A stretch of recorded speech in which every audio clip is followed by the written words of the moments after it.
മൂന്നാറിന് സമീപം ആറ്റുകാട് വെള്ളച്ചാട്ടം കാണുവാനെത്തുന്ന സഞ്ചാരികളുടെ സുരക്ഷിതത്വം ഉറപ്പാക്കുവാൻ അധികൃതർ മറക്കുന്നു.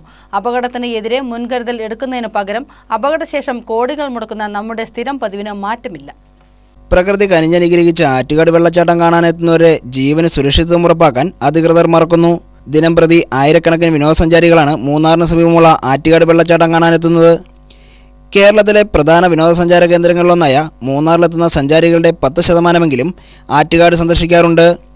എന്നാൽ കഴിഞ്ഞ 4 വർഷത്തിനിടെ 7 പേർ വെള്ളച്ചാട്ടത്തിൽ കാൽവഴുതി വീണ് മരിച്ചിട്ടുണ്ട്.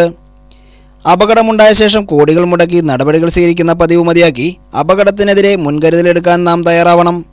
വൻ പാറക്കെട്ടുകൾക്കിടയിലൂടെ പാൽ നിറത്തിൽ ജലം പതഞ്ഞൊഴുകുന്നത് കാണാനും ഫോട്ടോ എടുക്കാനും വെള്ളത്തിലിറങ്ങുന്നവരാണ് അപകടത്തിൽപ്പെട്ടവരേറെയും. നമ്മുടെ നാട്ടിലെ ടൂറിസം മേഖല വൻ ലാഭം നേടിത്തരുമ്പോഴും സുരക്ഷയ്ക്കോ വികസനത്തിനോ നാം വില കൽപ്പിക്കാറില്ല. അപകടങ്ങൾ പെരുകുന്തോറും നമ്മുടെ നാട്ടിലേക്ക് എത്തുന്ന വിനോദസഞ്ചാരികളുടെ എണ്ണത്തിൽ വൻ കുറവാണുണ്ടാകുന്നത്. അപകടങ്ങൾ നമ്മുടെ നാട്ടിൽ നിത്യസംഭവമാകുമ്പോഴും നമ്മുടെ നാട്ടിലെ ടൂറിസം മേഖലയ്ക്ക് ആവശ്യമായ സുരക്ഷാ ക്രമീകരണങ്ങൾ ചെയ്യാൻ അധികൃതർ മറക്കുന്നു. അതിന് ഉത്തമ ഉദാഹരണമാണ് ആറ്റുകാട് വെള്ളച്ചാട്ടം. ആറ്റുകാട് വെള്ളച്ചാട്ടത്തിൽ നിന്നും ക്യാമറമാൻ ജിബിനൊപ്പം Wilson K B, media net news.